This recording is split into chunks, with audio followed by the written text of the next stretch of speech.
रियासत तेलंगाना हैदराबाद मौलाना Abdul Kalam Azad research oriental institute में आज मौलाना अब्दुल कलाम आज़ाद की पैदाइश के मौके पर एक प्रोग्राम मुनाकिद किया गया और कई लोगों को यहाँ पर तहनीत पेश की गई और यहाँ पर इस मौके पर कई जाने माने सहाफ़ी और एडिटर सोशल मीडिया और प्रिंट मीडिया ने शिरकत की। आइए देखते हैं इसी के चलते ये रिपोर्ट।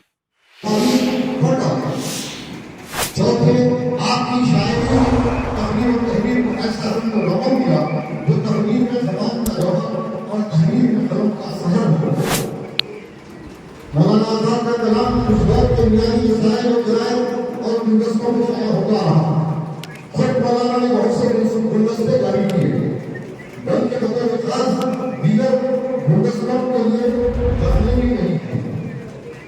इजाफा होता बल्कि साथ और भी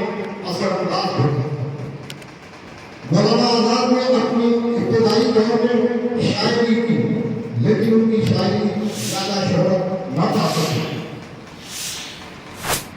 उनके मशहूर जैसे सुलेमान नदवी, मौलाना मोहम्मद अली जौहर, मौलाना जफर अली खान और अल्लामा खालिद तैयब वगैरह की तरह उन्हें शायरी में कमाल हासिल नहीं हो सका। मौलाना की शायरी के सिलसिले में शोरिश काश्मीरी ने लिखा है।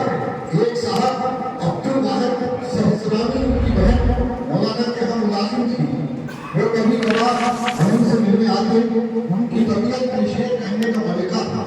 मौलाना से शायरी पर गुफ्तगू की तो मौलाना शेर कोई मौलाना की ये शायरी को चमक लगे।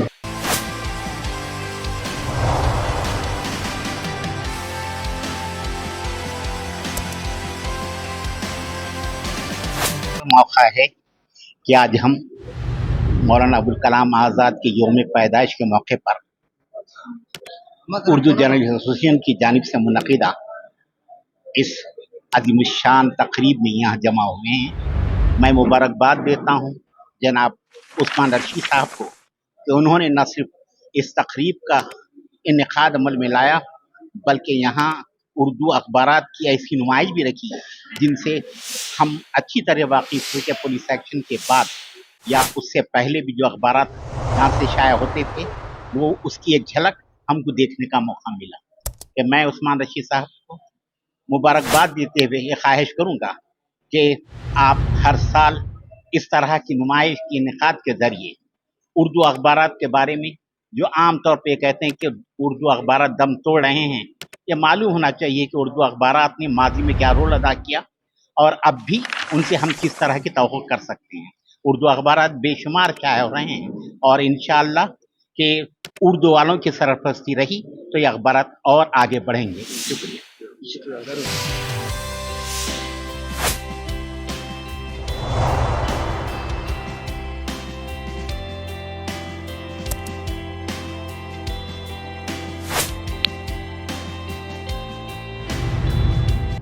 నాలుగు తరగతిలో చదువుతారు.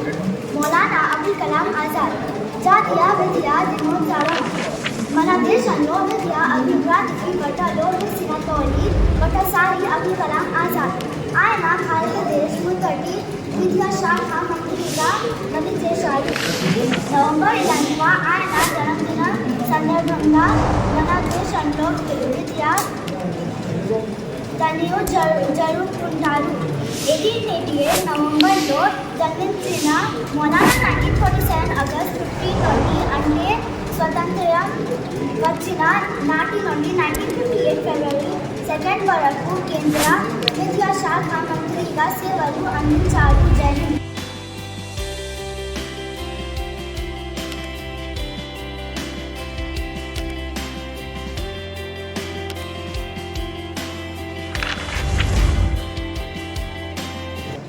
बात करेंगे क्योंकि मैं फिल्म मेकर और डॉक्यूमेंट्रीज बनाता और मेरी फिल्में चलती हैं इंटरनेशनल फोरम। तो मुझे शर्फ हासिल हुआ कि मैं मौलाना आज़ाद में मंत्री बना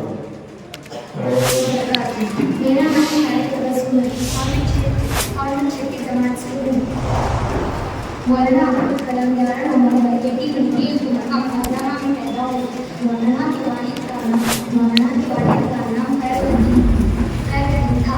अपने धर्म दारा और सख्त मेहनत से उन्होंने असली इस्लाम इल्म हमारे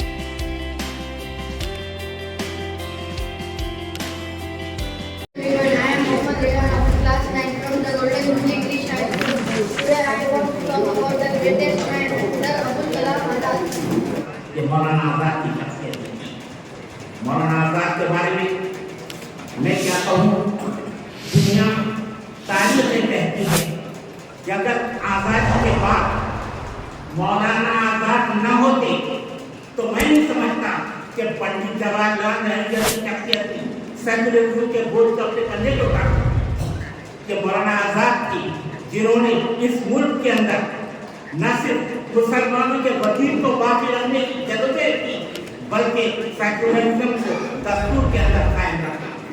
आप जानते हैं कि मौलाना आजाद की शख्सियत जिन्हीं की वजह से उस जमाने में आज हम बीजेपी की बात करते हैं, आरएसएस की बात करते हैं, हमको मालूम है। लेकिन मैं आपको कहूँगा कि आजादी की तहरीक में भी ये लोग थे। इनकी मैं समझता हूँ तारीख अलग थी, ये लोग अलग अलग अंदाज से काम करते थे, लेकिन दस्तूर साज असेंबली में ये लोग मौजूद थे जो चाहते थे कि इस मुल्क को हिंदू दस्तूर बनाया जाए, हिंदुस्तान को हिंदू मुल्क बनाया जाए। लेकिन मौलाना आजाद की शख्सियत थी जिन्होंने न सिर्फ मौलाना आजाद ने पंडित जवाहरलाल नेहरू को मजबूर किया, बल्कि दस्तूर साज असेंबली के अंदर जो थे उनके ऊपर भी असरअंदाज हुए और उसका नतीजा निकला कि आज 70 साल 75 साल के बाद भी अगर इस मुल्क में गए गुजरे हालात के अंदर भी हम जिंदा हैं तो मौलाना आजाद का बहुत बड़ा एहसान है।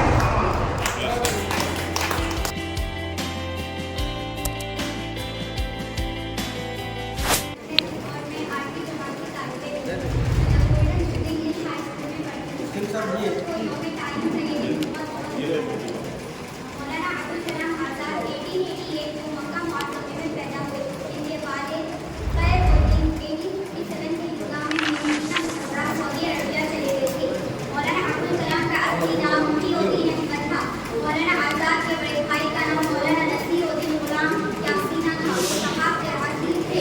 आजाद हिंदुस्तान के पहले वज़ीर तालीम थे। हर साल इनकी पैदाइश के दिन कौमी तालीम के तौर पर मनाया जाता है। मौलाना अब्दुल कलाम आजाद सहाफत, मजबूत निगाही, सियासत, मजहबी उलूम और हुब्बे वतनी में अपना खाली रखते थे। गांधी जी और पंडित जवाहरलाल नेहरू इनकी बहुत इज्जत करते थे। मौलाना अब्दुल कलाम आजाद की कोशिशों को आज़ादी वतन के उसूल में बड़ी अहमियत हासिल थी। आज़ादी मौलाना अब्दुल कलाम आजाद और पंडित जवाहरलाल नेहरू ने मिलकर हिंदुस्तान को अंग्रेजों से आज़ाद कराने की कर लिया। आप हिंदुस्तान के पहले वज़ीर मुंतखब हुए। इनका इंतकाल 22 फरवरी 1958 में हुआ। इनकी कब्र दिल्ली में है। हिंदुस्तान की तारीख में इनका नाम हमेशा जिंदा रहेगा।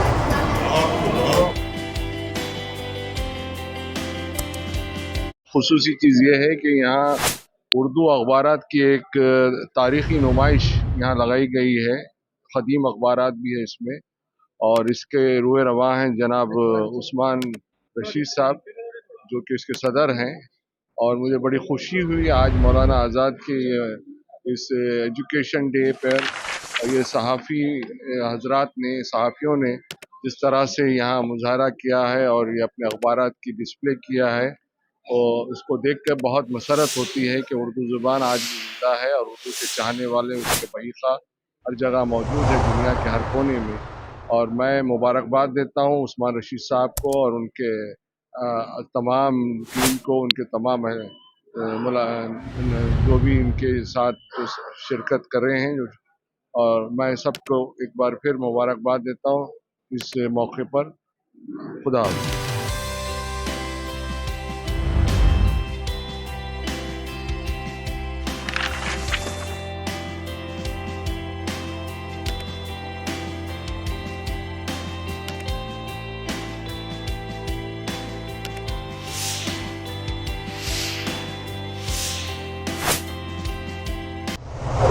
ये आज की जो तारीख़ है हमें ये बताती है कि आने वाले जो जनरेशन है उसको ये ज़रूरी है कि ये तारीख याद दिलाई जाए, जो जिसकी वजह से लोगों ने कई मेहनत मशक्क़त के साथ कुर्बानी अपनी देकर इस हिंदुस्तान को आज़ादी दिलाई।